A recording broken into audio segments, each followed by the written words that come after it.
What's up, YouTube? What's up? What's going on, man? I'm trying something new. I done turned around. Y'all can see some of the equipment back there, I guess. And I'm trying to do too many things at one time. Trying to give you the blurred out background look, but at the same time, make it look like something happened. Dude, holy sugar. Trump just posted this on Truth Social and it's breaking the internet. What? Trump is purposely crashing the market. What in the world? Why? Do you have a reason behind it? Let's find out. Hey, LV Nation, baby. Shout out to LV Nation. We are at his channel. I love it when the people got decent channels and stuff. Still on my water diet. On my water diet, baby, y'all. Hey, hit that subscribe button. Hit that bell. Let's check this bad boy out. Here we go. Here we go. Man, a minute, man. It's on mute. Here we go. Here we go. Guys, I actually can't believe Trump actually posted this. Someone sent me this and said Trump posted this video on his Truth Social and is blowing up the internet. And it's apparently a video describing exactly what he's doing on purpose. Now, he reposted it. What? And a lot of people are saying that Trump is a genius for this, even though today, again, the country... Look, this is a sea of people. Now, it might be a sea of liberals and white liberals, but these are protests happening. And I'm going to show you exactly what's going on out there. But first, he actually posted this video. Let's see exactly what is said in here. That is, I don't know. Let's just go. Trump is crashing the stock market by 20% this month, but he's doing it on purpose. And this is why Warren Buffett just said Trump is making the best economic moves he's seen in over 50 years. Now, here's the secret game he's playing, and it could make you rich. So why is he doing this? To push cash into treasuries, which forces the Fed to slash interest rates in May, and those lower rates give the Fed the ability to refinance trillions of debt very inexpensively. It also weakens the dollar and drops mortgage rates. Now, it's a wild chess move, but it's working. Now, you're probably wondering, what about his tariffs? Well, I'll tell you, it's a genius play. It actually forces companies to build here to dodge them. It also forces farmers to sell more of their products here in the U.S. to bring grocery prices way down. We've already seen this with eggs. Now, remember, 94% of all stocks are owned only by 8% of Americans. So Trump... And like people are melting down about... the stock market. First of all, genius by Trump to do this, right? And the fact that he's admitting it now kind of puts me at ease a little bit. Here's why. I'll tell you why. Most of all, a lot of people are cheering on this move, right? They've been cheering this on for a very long time. It's so funny watching a sea of people protest Wall Street losing money. 8% of Americans, 1% are really the ones making money that were making money during the Biden administration to begin with. So Donald Trump is basically, he's flushing everything out, starting everything over technically in a way where we can all get rich. Now I'm going to play the rest of this video. There's only 10 seconds left, but yeah, doesn't this, it's so wild, the actual number of people that benefit from the market that was booming. And the markets, I mean by stock markets and some crypto, but most the markets. And the economy is only going to get better, right? Gas prices are down. Egg prices have been literally crashing, which is great. But this is all a part of a bigger plan. Right now, it stings because you're seeing a whole bunch of red. But, okay, I have a lot to explain to you, and I got so much to get out of my chest. Let's finish this video. He's taking from the rich short term and handing it to the middle class through lower prices. Okay. There you go. So taken from the rich, which is what all these people, right? All these people that are out here protesting. There were huge protests happening, right? Huge protests were happening around all around the United States. And, you know, I even got friends messaging me like, oh my God, Trump must be doing so bad that there's people coming out and protesting. And I said, look, if I'm being honest, it's just a whole bunch of white liberals and a whole bunch of LGBTQ.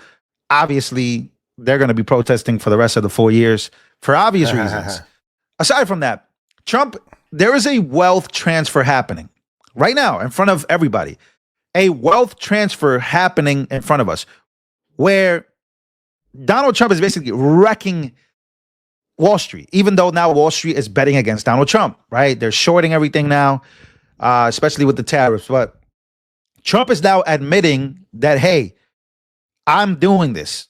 I'm coming out and I am 100% doing this. I can't believe he actually posted this. But it's reassuring to me. This is a huge gamble. It's a huge risk, but it's seemingly going to pay off. But by May, we're going to get interest rate cuts, which is amazing for Americans. We're going to get everything at a lower price. Here's one thing I'll say about young American males, right? Okay. Young American males, white, black, whatever. Young American males are happy about this. Whether they lean left, right, they've been complaining about the system for a very long time. That the 1% has been benefiting from the markets. We can't buy a house. We got to get these apartments. Rent is too high. You're basically breaking down the market. So that way we can grow with it over time, over the next 4 years. People can't afford home. Bro, there's a lot of people that are happy about this. Now, don't get me wrong. There's people that are not. These people taking the streets, they probably have no idea what's going on and the opportunity that's actually in front of them. But all over Reddit and all over the place, young people are coming out and saying, yeah, wreck them. We don't care. We can't afford homes. We can't afford rent. Can we get back to the days where Americans could actually afford homes? When was that? When was the last time that young people could look forward to actually owning a home? I just bought a home. I know how hard it is, and I know how much money it takes. So if we break down this system that only benefits 8% of Americans, by the way, if we break down this system of interest rates, if we break down this system of the housing bubble, housing market, but I don't understand it. What blows my mind. Okay, let's go live. This is happening live right now. Here's a live look at Boston, Massachusetts now as we check back in on one of our top stories, anti-Trump protests taking place across the country today after a tumultuous week, to say the least, on Wall Street and the economy. We want to point out, just a few minutes ago, we did show you a protest. We said it was Boston. It was not Boston. It was an unrelated protest. But what you are looking at right now is Boston. And I'm from there. I can recognize this. This is the plaza right outside of City Hall in downtown. Here's a live look at Boston, Massachusetts now. So there you go. Boston, Massachusetts. It's happening in Florida. It's happening everywhere. People are coming out. Tariffs are in effect today.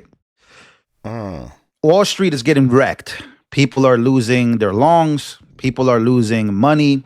Some people haven't sold yet. Obviously, Americans who have invested in the markets before Donald Trump got elected are probably down on their money, which I completely understand. I'm not going to deny that reality of people are down, right? That's not. I'm not gonna sit here like every other influencer and try to lie to you. No, but there is something happening that you got to understand. Many Americans, many young Americans, they don't own anything in the markets. They don't own land. They don't own anything. So they're not mad at this. They're obviously mad at Trump saying that there's female and male only, right? There's only two sexes, only two genders, right? Like they're really mad at that because from the protest that I seen today, that's pretty much what I saw. It's just a whole bunch of rainbow flags and a whole bunch of stuff going on, which again, that's their right to do. They have the right to protest, whatever. But it's so confusing to me how anybody could be mad at this, especially those on the left. They've been cheering on this for a very long time. Big business, big pharma, big everything. They can't own anything. And now they have a chance to maybe get in the market, maybe get things at a cheaper price because things are breaking down and there's a wealth transfer happening from the 1% to the middle class. But they just can't seem to understand that this could probably be a good thing. And in fact, it is a good thing for them, for leftists. Isn't that crazy? I'm over here making a video of how good this is for the young leftists who hate the system. We all hate the system, really. But there was a time in America, and boomers have benefited from this. Baby boomers, where there was a time in America where they could own houses, they can buy homes, for a certain price, and they were sure that their future was sealed. But now it's not. And what Trump is doing is there's a wealth transfer happening. I actually can't believe that he posted this, man. It's really unbelievable. Yeah, he really posted this on his Truth Social. He really did. Trump purposely crashing the markets. What? Ladies and gentlemen. But what is he doing to purposely crash the market? What is he doing? I don't understand. I need somebody to explain to me exactly what is he doing. What actions is he taking to actually crash the market? That's the part I'm not understanding. And I think a lot of people will act like they understand and they don't even realize that this is the question you should be asking. Okay, he's the president. Okay, I get that. But what is he doing? What are you doing to crash the market? I don't know. I can't figure that part out. Make sure to smash the like button. Let me know what you think about this. This is huge. The fact that he's now openly admitting that this is the plan. And many people are scared, but they don't even know what's happening. They're saying no tariffs, but they don't even know what tariffs mean. Like, yeah, it's a wild time in America, but I'm very excited about this. Very. See, I don't know what in the world. Maybe I need to do another one. What is this right here? Sorry, y'all. I just got out of the bed. Full major Trump announcement on worldwide tariff. How can anybody be upset? Breaking news.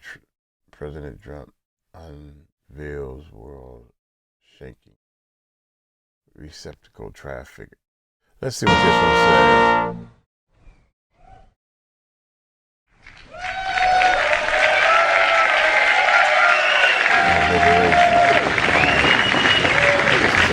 Nice crowd. What a good-looking group of people. Always Liberation Day.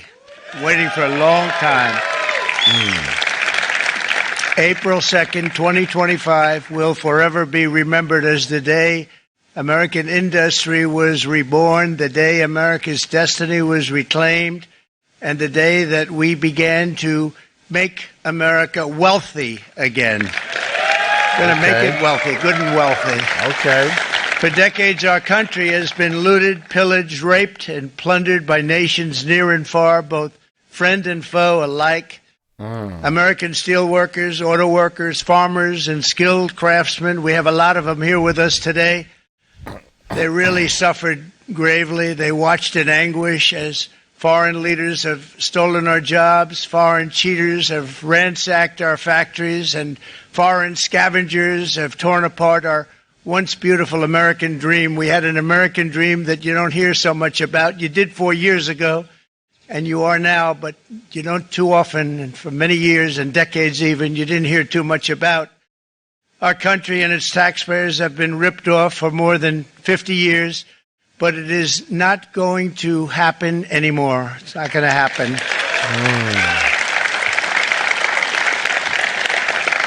In a few moments, I will sign a historic executive order instituting reciprocal tariffs on countries throughout the world. Reciprocal. That means they do it to us and we do it to them. Very simple. Can't get any simpler than that. This is one of the most important days, in my opinion, in American history. It's our declaration of economic independence. For years, hardworking American citizens were forced to sit on the sidelines as other nations got rich and powerful, much of it at our expense. But now it's our turn to prosper, and in so doing, use trillions and trillions of dollars to reduce our taxes and pay down our national debt, and it'll all happen very quickly. With today's action, we are finally going to be able to make America great again, greater than ever before.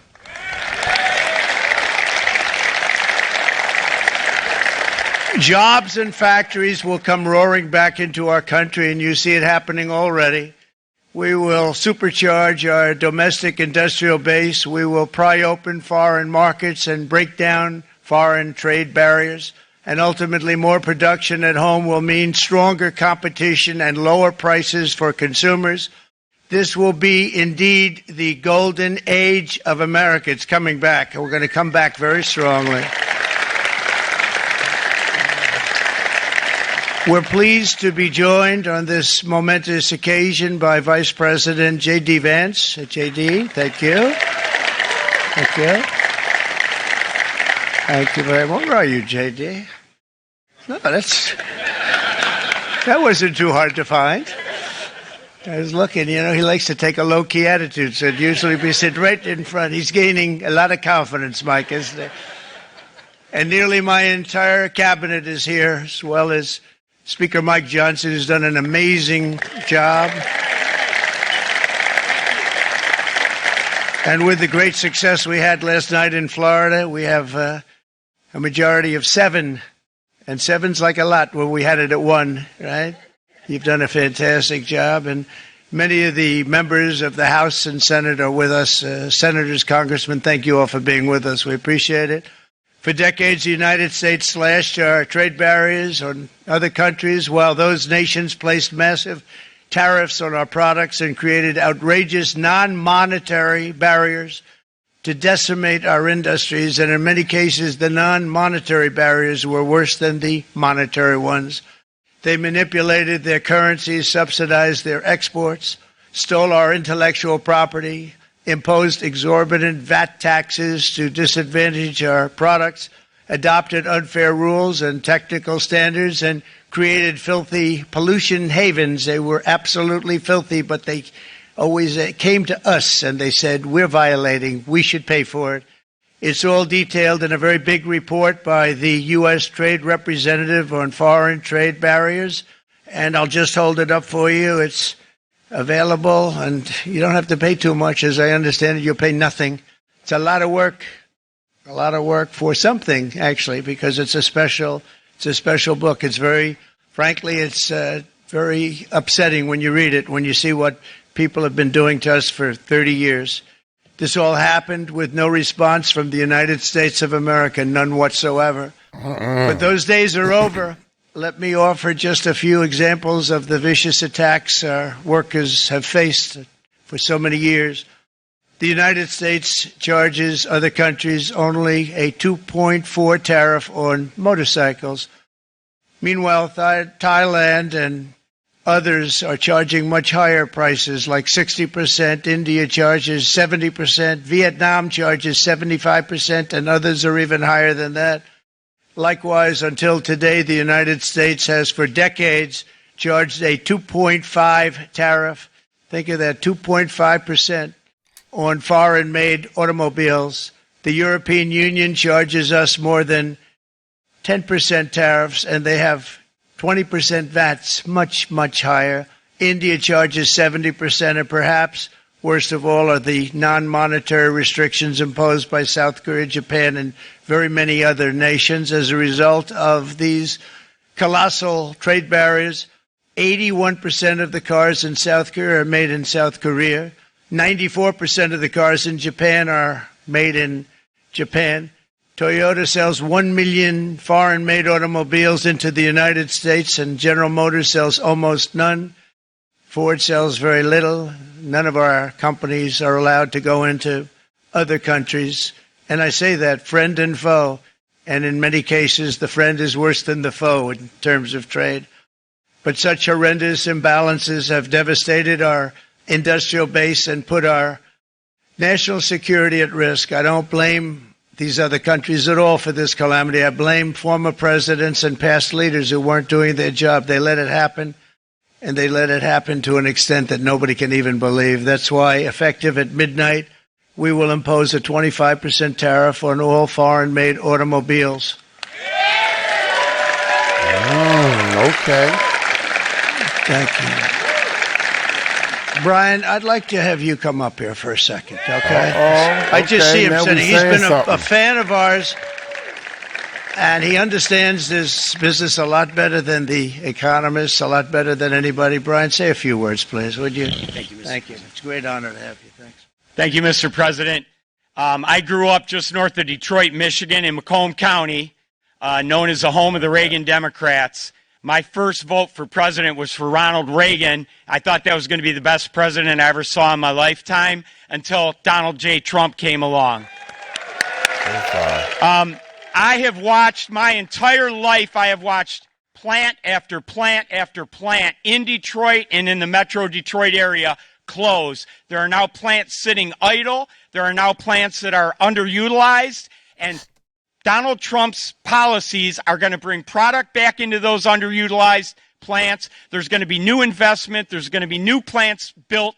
And the UAW members, and I brought 20 of them with me, they're sitting right over here. We support Donald Trump's policies on tariffs 100%. So, Mr. President, we can't thank you enough. And in 6 months or a year, we're going to begin to see the benefits. I can't wait to see what's happening 3 or 4 years down the road. Thank you, Mr. President. What a great guy. He got it right from the beginning. He got it before almost anybody else. This group over there, they got it too. And, you know, we won the state of Michigan. We won almost all of them. But we won Michigan by a lot, and I want to just thank you all. The auto workers were fantastic. The Teamsters were fantastic. Everyone was pretty good, I will tell you. Thank you very much. I appreciate it. You're going to be very happy very soon, and you probably see what's happening with all of the, not only car companies, but car companies in particular. You see it with all of the ones they're moving, they're announcing day in, day out. You're seeing it.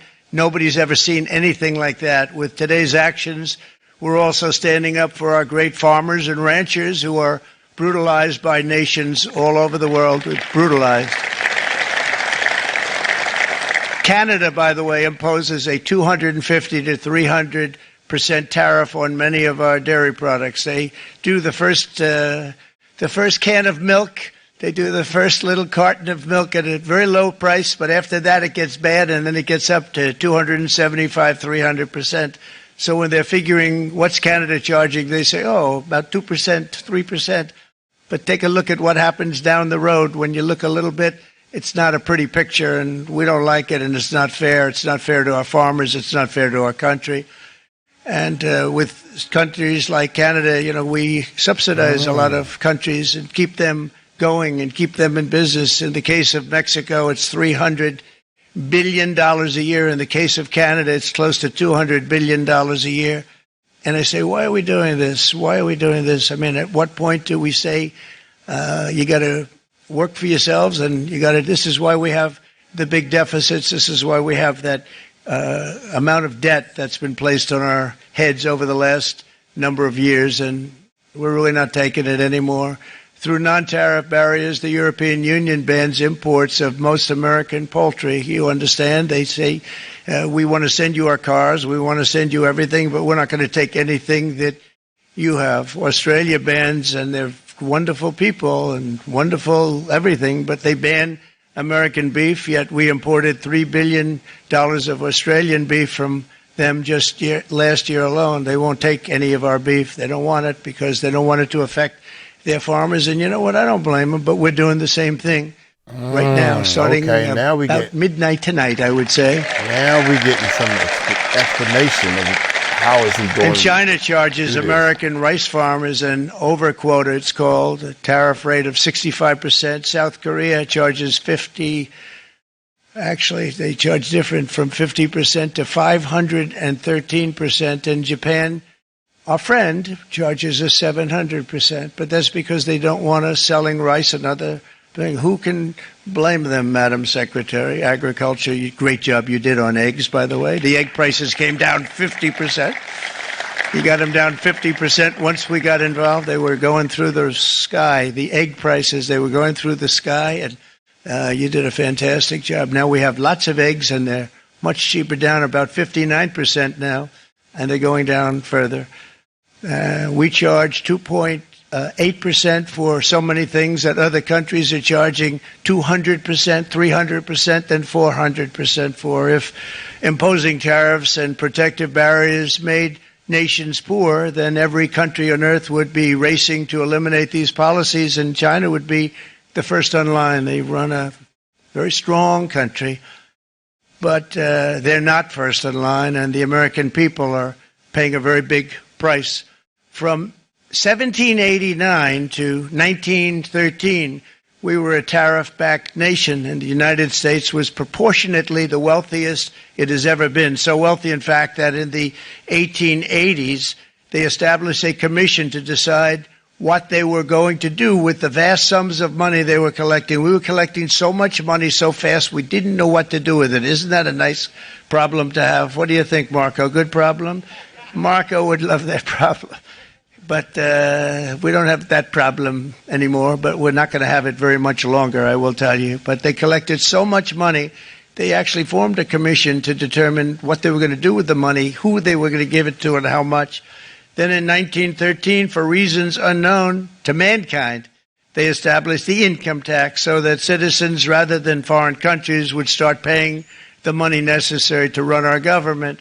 Then in 1929, it all came to a very abrupt end with the Great Depression, and it would have never happened if they had stayed with the tariff policy. It would have been a much different story. They tried to bring back tariffs to save our country, but it was gone. It was gone. It was too late. Nothing could have been done. It took years and years to get out of that depression, far longer than even FDR had that office right over there for a long period of time. The ramp system, that's rather intricate, was built because of him, and every time you walk up, you think of him, and he did a great job in many ways, but it lasted long beyond his terms, as you know. But it's not too late any longer, and we're going to start being smart, and we're going to start being very wealthy again. We're going to be wealthy as a country because they've taken so much of our wealth away from us. We're not going to let that happen. We truly can be very wealthy. We can be so much wealthier than any country. It's not even believable, but we're getting smart. Nearly a century later, in the face of unrelenting economic warfare, the United States can no longer continue with a policy of unilateral economic surrender. We cannot pay the deficits of Canada, Mexico, and so many other countries. We used to do it. We can't do it anymore. We take care of countries all over the world. We pay for their military. We pay for everything they have to pay, and then when you want to cut back a little bit, they get upset that you're not taking care of them any longer. But we have to take care of our people, and we're going to take care of our people first, and I'm sorry to say that.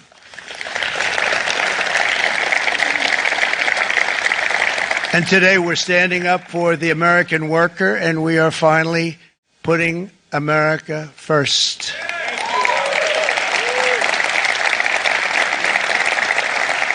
In Sleepy Joe Biden's last year in office, the United States hemorrhaged 100,000 manufacturing jobs, and the number was going through the roof at levels never seen before. And our trade deficit reached a record $1.2 trillion, which is unheard of. Since the beginning of NAFTA, the worst trade deal ever made. It was a horror show. I was able to terminate it. They all said you'd never be able to get it out. We had to get approval from Congress to get it terminated. We had to live with that deal. It was the worst trade deal ever made by far. But since the very beginning of NAFTA, our country lost 90,000 factories. Think of what that is, 90,000.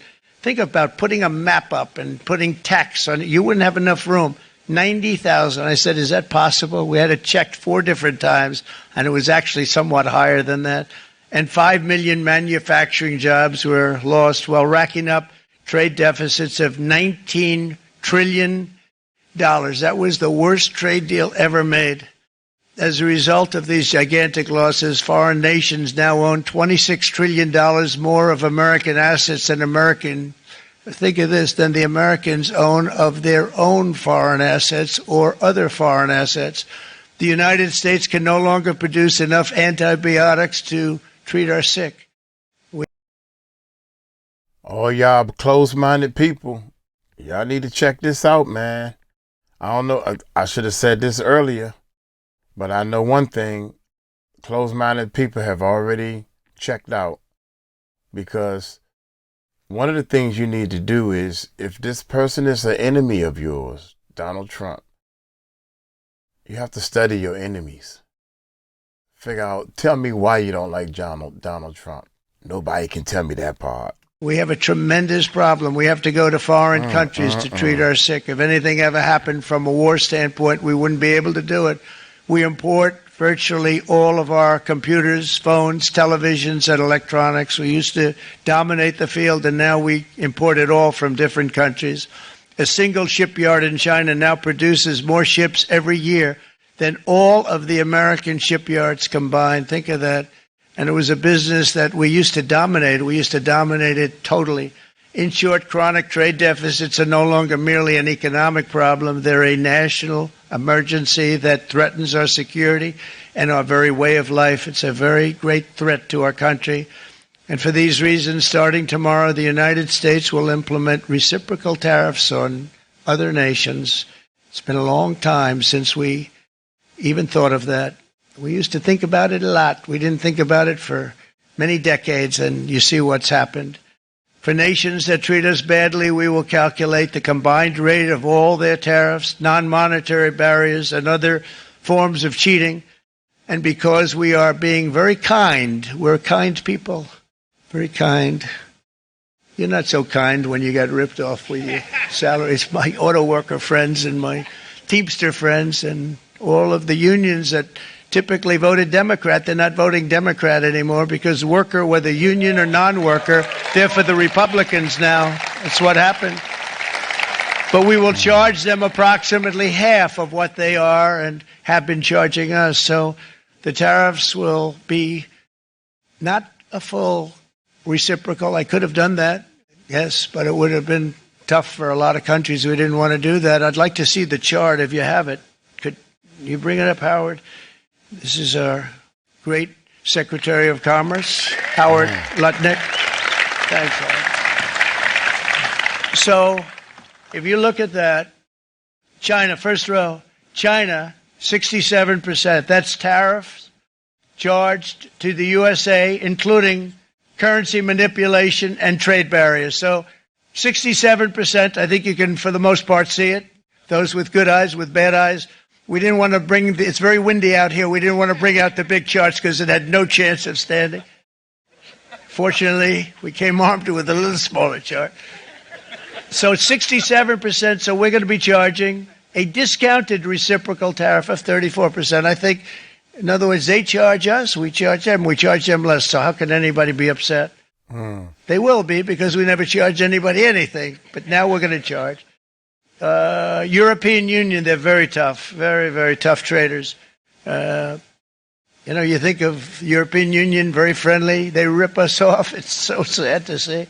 It's so pathetic. 39%, we're going to charge them 20%, so we're charging them essentially half. Vietnam, great negotiators, great people. They like me, I like them. The problem is they charge us 90%. We're going to charge them 46% tariff. Taiwan, where they took all of our computer chips and semiconductors. We used to be the king, right? We were everything. We had all of it. Now we have almost none of it, except the biggest company is coming in. We're going to end up with almost 40%. Lee Zeldin's working to get their approvals. And it's an amazing company. Mr. Wei, of one of the great companies of the world, actually. They're coming in from Taiwan, and they're going to build one of the biggest plants in the world, maybe the biggest for that. But 64%, we're going to charge them 32%. Japan, very, very tough. Great people.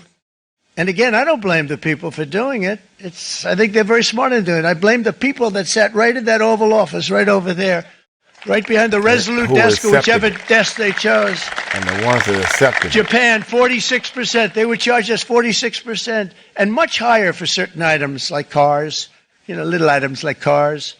46%, we're charging them 24%.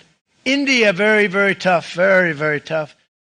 The Prime Minister just left. And he's a great friend of mine, but I said, you're a friend of mine, but you're not treating us right. They charge us 52%. You have to understand, we charge them almost nothing for years and years and decades. And it was only 7 years ago when I came in, we started with China and charged them. We took in hundreds of billions of dollars from China in tariffs. And they understood, honestly. President Xi understood. He said, look, I understand. And the other countries, and they all understand. We're going to have to go through a little tough love, maybe. but they all understand. They're ripping us off, and they understood it. Prime Minister of Japan, Shinzo Abe. He was a fantastic man. He was unfortunately taken from us, assassination. But I went to him and I said, Shinzo, we have to do something. A trade is not fair. And he said, I know that. And he was a great gentleman. He was a fantastic man, but he understood immediately what I was talking about. I said, Shinzo, we have to do something. He said, I know that. And we worked out a deal, and it would have been a much better deal, but frankly, there were many years left on the deal that was made previous to my getting there, but it was something. If you look at Switzerland, 61% to 31%, Indonesia, Malaysia, Cambodia, oh, look at Cambodia, 97%. We're going to bring it down to 49. They made a fortune with the United States of America. United Kingdom, 10%, and we'll go 10%. So we'll do the same thing. South Africa, 60%, 30%, and they've got some bad things going on in South Africa. You know, we're paying them billions of dollars, and we cut the funding because a lot of bad things are happening in South Africa. The fake news ought to be looking at it. They don't want to report it. Brazil, 10%, 10%. Bangladesh is 74%. So you see what's going on. Pakistan, 58%. Sri Lanka, 88%. So what we're doing is we're taking not the full, we could take the full 88%. Thanks a lot, Eric. He's doing a very good job. How's he doing, all right? I think you better take it with you. It's not going to last very long. He's going to put it, it's going to follow you down with the wind. I brought a hat just in case it got too windy, but here, would anybody like a hat? I'm not giving it to a cabinet. I'm giving it to the auto workers. Come here.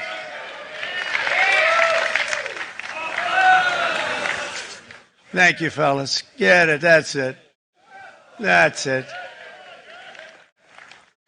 They deserve it more than our cabinet.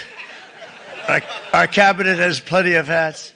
But you see the numbers. The numbers are so disproportionate. They're so unfair. At the same time, we will establish a minimum baseline tariff of 10%. You notice that on the chart? And that'll be on other countries to help rebuild our economy and to prevent cheating. So we're going to have a minimum of cheating, and we're going to be very severe on the people that at the gate that watch the tariffs and watch the product coming in, because there's been a lot of bad things happening at the gate because the money is so enormous that you're talking about. There's never been probably anything like it in terms of the enormity, and there are a lot of bad things happen at the people that do the check-in, and they're looking at 10-year jail sentences if they do play. We're going to treat them so good, but if they cheat, the repercussions are going to be extremely strong. Foreign nations will finally be asked to pay for the privilege of access to our market, the biggest market in the world. We're right now the biggest market in the world. We had a great country 4 years ago in terms of the economics. We were doubling up on China. We were doing so well. Nobody was going to catch us, but so much of it slipped away over the last 4 years under Biden. I campaigned on this policy throughout last year, and today that promise was made, and it was also a promise, as you know, that was kept. Promises made, promises kept. To any company that objects to our common sense reciprocal tariffs, again, reciprocal, back and forth, back and forth. And I call this kind reciprocal. This is not full reciprocal. This is kind reciprocal. But what we do is we cut it in half. We charge them. My answer is very simple. If they complain, if you want your tariff rate to be zero, then you build your product right here in America, because there is no tariff if you build your plant, your product in America. And we've seen companies coming in like we've never seen before. Likewise to all of the foreign presidents, prime ministers, kings, queens, ambassadors, and everyone else who will soon be calling to ask for exemptions from these tariffs. I say, terminate your own tariffs, drop your barriers, don't manipulate your currencies. They manipulate their currencies like nobody can even believe, which is a bad, bad thing and very devastating to us, and start buying tens of billions of dollars of American goods. Tariffs give our country protection against those that would do us economic harm. And many people were looking to do us economic harm. Maybe not so obviously, but they were doing tremendous economic harm. But even more importantly, they will give us growth. These tariffs are going to give us growth like you haven't seen before. And it'll be something very special to watch. I am so looking forward. And Brian, it's going to happen even faster than you said. You know, you might say, but it's already started. It's already started. Work's already begun on plants all around the country. And you see that as before. These are big, rich companies. We have $61 billion started on a big plant going up. It's going to be announced over the next 2 days, and they already started work. Many of these the biggest companies in the world, they've committed to build. We're going to build, sir. And they came here to see me, sir. And they wanted to know if they could have a press conference. I do as many as I can. I'm pretty busy trying to stop Russia and Ukraine and the Middle East. We got to stop that. We got to stop the Houthis, which we're making tremendous. They like shooting ships down and out of the water, sinking ships. They get a kick out of it, but they're not getting such a kick out of it now, are they, Mr. Secretary? They're not getting such a kick out of that now. But here are just a short list of some of the companies that have already announced and committed to investment. And this is a company that built its factories and its plants in China. Apple is going to spend $500 billion. They never spent money like that here. They're going to build their plants here. Okay. SoftBank, OpenAI, and Oracle, great companies, are investing $500 billion almost immediately. NVIDIA, a hot company, is investing hundreds of billions of dollars. They just announced. TSMC, the biggest, most important company in the world of chips from Taiwan, with no investment from us, is investing $200 billion. And they said the reason was, number one, the election of November 5th, and number two, the tariffs. They don't want to pay the tariffs, and the way they're not paying it is to build their plant here. So we're going to go from almost no percentage. We used to have 100% of the chip market. Now it's all in Taiwan. Almost all of it's in Taiwan, a couple of other countries, but mostly in Taiwan. And think of it, we had 100%. We lost it because of people in that office that didn't do their job. They allowed it to be stolen from us. Johnson & Johnson, great company, $55 billion. Eli Lilly, $27 billion. Meta is investing $500 billion. Wow. DeMac is investing $20 billion. CMA, CGM, $20 billion. And then you have Merck and Clarios, Stellantis, General Motors, GE Aerospace, Honda, Nissan, Hyundai are all putting in billions and billions of dollars, and they're committed 100%. So. And we've never had, and this is after 2.5 months. This is after just a short, this all took place as soon as. I hope this means a whole lot of jobs for people.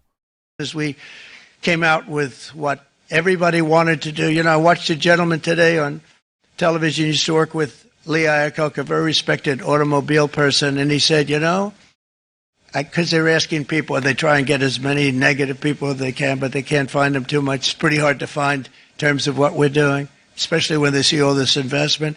They said, so tell me, what do you think of what Trump is doing from the automobile standpoint? He said, I can't believe it.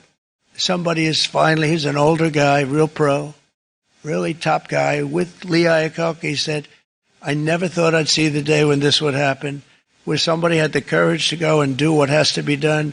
This is transforming our nation. Our entire nation is going to be transformed, not only with the cars, but on every single other item that's built. We're going to become an industrial powerhouse. And he said that so beautifully today. In fact, I'm going to find out, I'm going to get a tape. And Bruce, I'm going to get that tape, and I'm going to send it to you out in Long Island, and you're going to play it for the people. And all your union workers and your non-union workers out there, you got a pretty even split. But we have, so far, it looks like we're going to have about $6 trillion of investments, and you wouldn't do that in years in this country over the last number of years. $6 trillion, and that's going to be much higher by the end of the year. And think of what $6 trillion is. You wouldn't have even a small percentage of that under this other system. We're going to be an entirely different country, and it's going to be fantastic for the workers. It's going to be fantastic for everyone. There will never have been a transformation of a country like the transformation that's already happening in the United States of America. It's an incredible thing to watch, and it's incredible to meet with the top people, people that you read about, very wealthy people, or people that are great managers and executives and presidents of big public companies, and to watch the enthusiasm they have now that they didn't have. They gave up on our country. They went to foreign countries and they built. Companies are pouring into our country at levels never seen before, with jobs and money to follow, and it's really beautiful. In the coming days, there will be complaints from the globalists and the outsourcers and special interests and the fake news. Always, the fake news will always complain. But never forget, every prediction our opponents made about trade for the last 30 years has been proven totally wrong. They were wrong about NAFTA. They were wrong about China. They were wrong about the Trans-Pacific Partnership, which would have been a disaster if I didn't terminate it. If I didn't terminate that, United Auto Workers, you would have had no jobs in this country. You would have had no jobs. It was all going to other countries. In my first term, they said tariffs would crash the economy. Instead, we built the greatest economy in the history of the world. And again, I have great respect for President Xi of China, great respect for China, but they were taking tremendous advantage of us, and I commend them for that. I say, hey, if you can get away with it, that's okay. But they understand exactly what's happening, and they probably, most of them are saying it's about time they did something. But and they're going to fight, and they're going to fight fair. Everyone's going to fight. It's like I say to the leaders, look, you got to take care of your country, but we have to start taking care of our country now. We can't do what we've been doing for the last 50 years. From the day of my election, the stock market went up in my first term 88%, with NASDAQ going up 155%, more than any president has ever had in any term in office, by far. And I think we're going to blow that away. And maybe the numbers won't show, but I think they're going to show much better than even those numbers. But what you're going to see is you're going to see activity, that empty, dead sites, factories that are falling down. Those factories will be knocked down, and they're going to have brand new factories built in their place. They're not only talking about renovating, they're talking about brand new, the best anywhere in the world, the biggest anywhere in the world. I have a friend who builds car plants, and I said, I want to see the biggest and the best. He said, well, we have to go to Mexico. I said, no, I want to see it in the United States. He said, we're not building them in there. This is a year and a half ago during the campaign. He said, we're not building it. You'd have to go to Mexico. When I was starting to decide to run, and I went to number one in the polls very rapidly, I want to say, like, let's say in the first hour. And then shortly thereafter, it looked like I was going to win, and the fake news was saying, oh, no, don't do this. What they don't know is if I didn't win, they would have really been in trouble, because nobody wants to read them anyway. But I tell you what, when it looked like I was going to win, I announced that I was going to be doing exactly what we're talking about today. Great consistency, actually, because I've been talking about it for 40 years. But because I saw what was happening 40 years ago. If you look at my old speeches when I was young, very handsome, my old speeches, and that people would say I'd be on a television show, I'd be talking about how we were being ripped off by these countries. I mean, nothing changes very much. The only thing that changed were the countries, but nothing really changes. But it's why it's such an honor. It's such an honor to be finally able to do this. If you look at China, I took in hundreds of billions of dollars in my term, hundreds of billions. They never paid 10 cents to any other president, and yet they paid hundreds of billions, so much so that Biden couldn't do anything. They wanted to try and terminate it because he had a very special relationship with China. You know what the relationship was? He had a special relationship. But the numbers were so big, that they couldn't do it. So they did ease it up. They did things that they shouldn't have done. They made it a lot more comfortable for them, but they couldn't do it because the numbers were hundreds of billions of dollars, and I did that.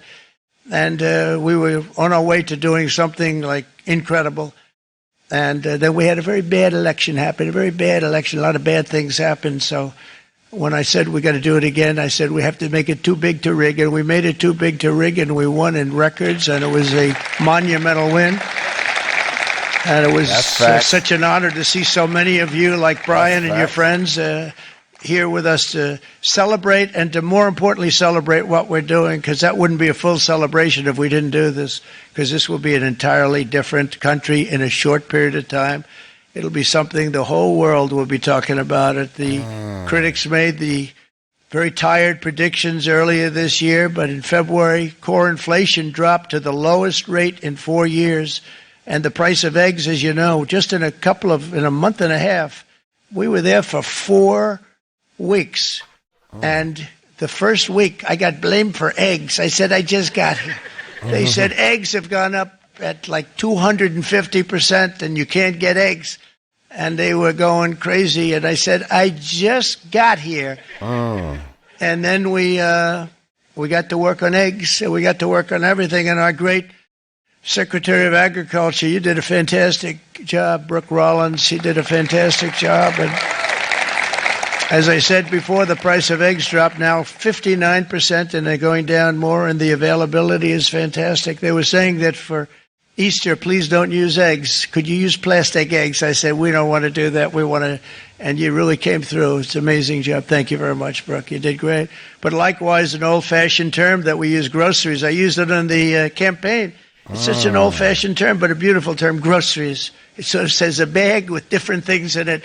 Groceries went through the roof, and I campaigned on that. I talked about the word groceries for a lot, and energy costs now are down. Groceries are down. Gasoline is way under $3, and people are beginning to be able to buy things and live again. We brought prices way down. We created 10,000 already in a few weeks, new manufacturing jobs. And it was that took place in 1 month, numbers that they haven't seen in a long time. We had virtually no inflation under my term. We had virtually no inflation for 4 years. But after transitioning over to Sleepy Joe, it went from almost non-existent to the highest in the history of our country.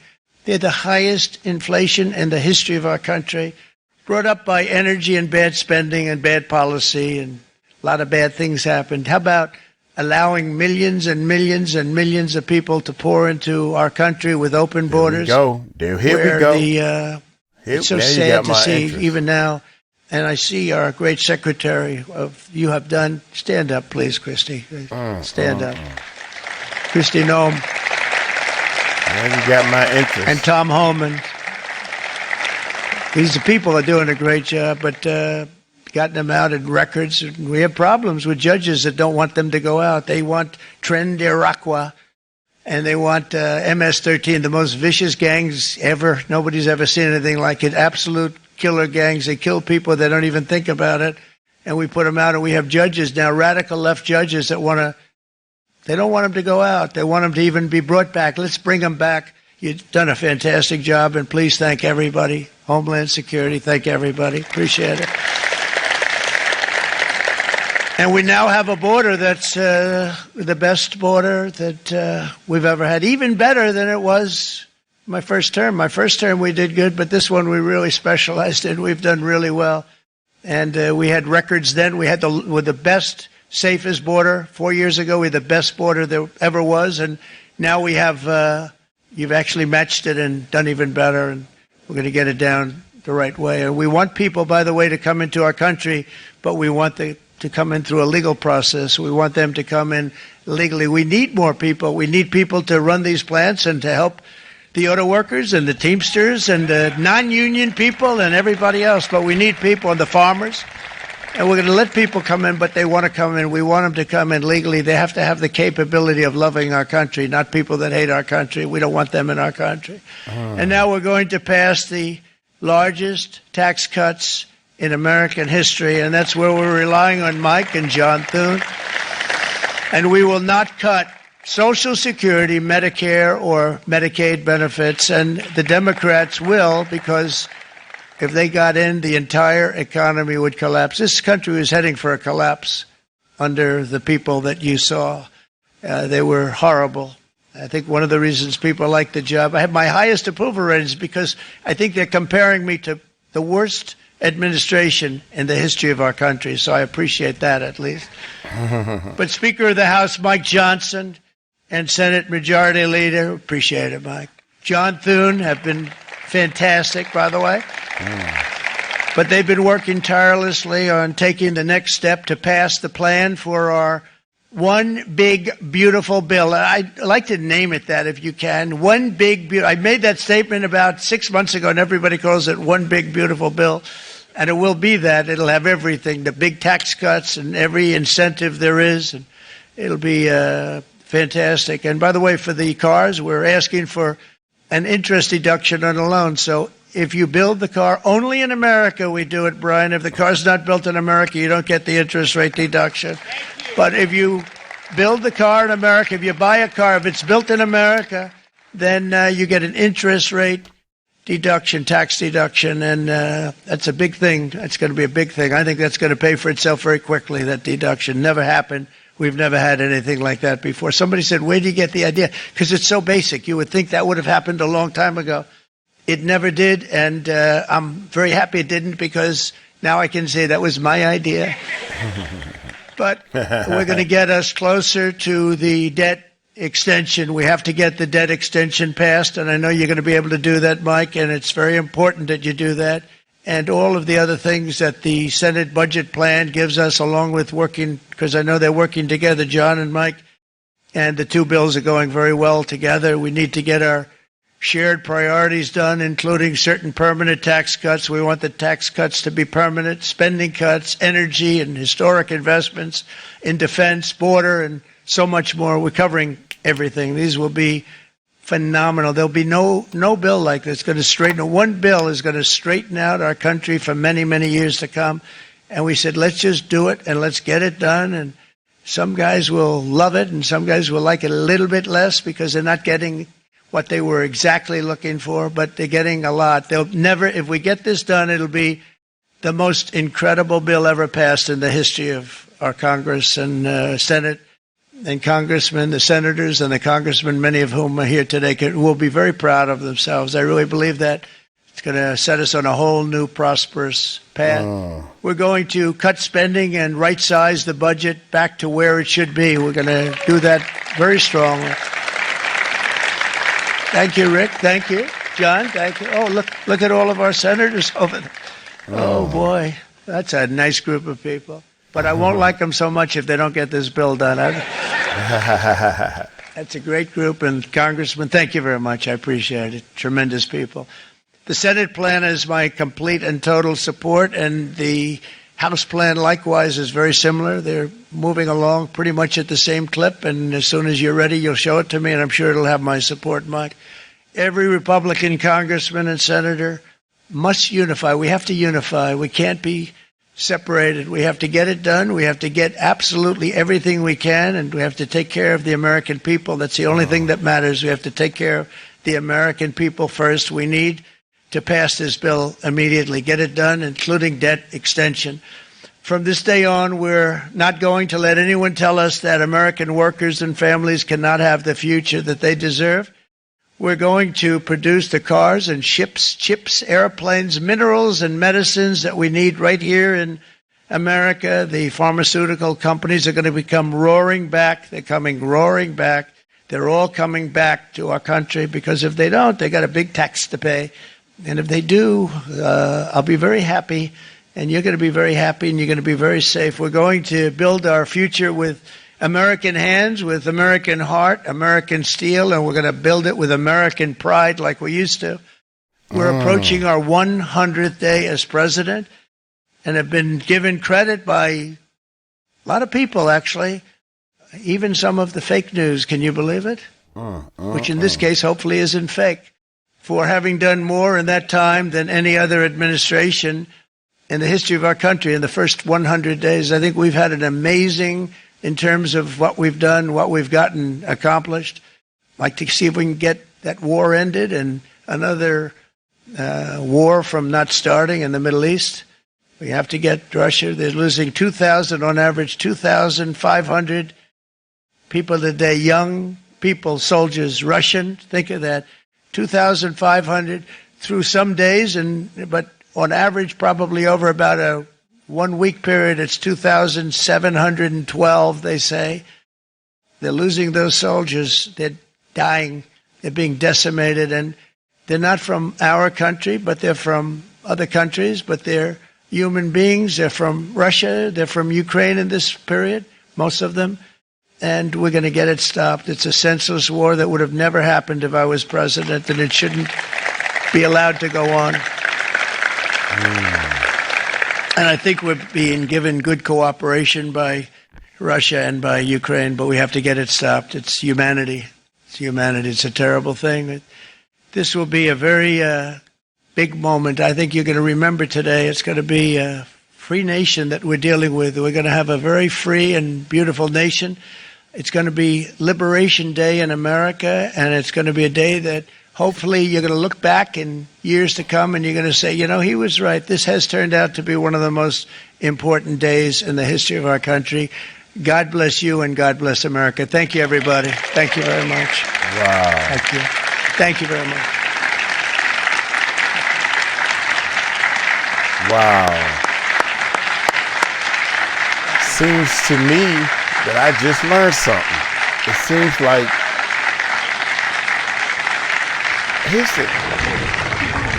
here's the problem. Here's the problem that I think Democrat has. I'm learning Trump. I'm learning the difference between Democrat and Republican. I mean, I'm really into learning this. I'm noticing that the Democrats, or the people who I don't even know the left and right and all that stuff. I don't know that stuff. People who don't like Trump are closed-minded people. They do not want to even hear what he got to say. I don't like you. I'm not listening. I'm turning my head. And I'm the type of person, if I don't like someone, I need to still study the person, especially if they're president, especially if they my supervisor or over top of me in some type of way. I need to see what they doing so I can make sure I can conquer legally or whatever. I never even thought of half the stuff he just said. I never even looked at that, how much taxes going in and out on the stuff we buying compared to. One thing I did notice, on that board he was holding up, all our numbers is low. Everybody else's numbers bigger. Why is that? Because we more powerful than them? Things I'm trying to learn. I mean, I just got questions, that's all. One of the things I also notice is everybody that's against Trump, the first thing they say is, look at all the jobs. All these people lost their job when Trump come to office. Well, when Biden got in office, a lot of people lost their job too. I was one of them. My job, they called me up on a Friday and said, man, I don't know how to tell you this, but you don't have a job no more. I gotta let you go, you fired. I'm like, what I do? I'm thinking back all week what I did. Nah, man, Biden cut a lot of contracts, and you was on one of the contracts that was cut. A lot of people lose their job. So then, between when Biden was in and Trump was in, now I'm talking to more people that's educated in this politics, right? And you know what they told me? Dude, every year a new president come in, people lose their job. That's just how it goes. What? For real? Yeah, every year when Obama first got in, a lot of people lost their job. You may not know that because it didn't affect this type of people. Anytime another president, when a president takes over, he clears house, put his people in, his people cut different contracts and get their people in. When the contracts get cut, the people that I play golf with, yeah, we in office. So I'm gonna give you the contract, give you the contract, give you the contracts. You know, it's like Apple is taking over government computers compared to Windows that's taking over government computers, or Linux. You know, it's just the way of life, man. When the president change over, and this is what the people explaining to me, I'm learning. When the president takes office, some people win, some people lose. Some people lose their job. I know one thing, I know for a fact when Biden got in there, Uncle Mike lost his job. I said, this ain't gonna happen no more. So y'all tell me what y'all think, man. I think that a lot of people need to listen with an open ear, because I know one thing, I couldn't see voting for somebody who is acting vice president right at the time now. She's vice president, and we got a big border problem. So now that you're president, that's going to change our border problem. Y'all heard what happened in New York? That guy that set that girl on fire at the subway? That dude was in the United States illegally for the second time. We clearly know we got a border problem. So y'all take it light, take it slow. Tell them Uncle Mike told you so. Peace out.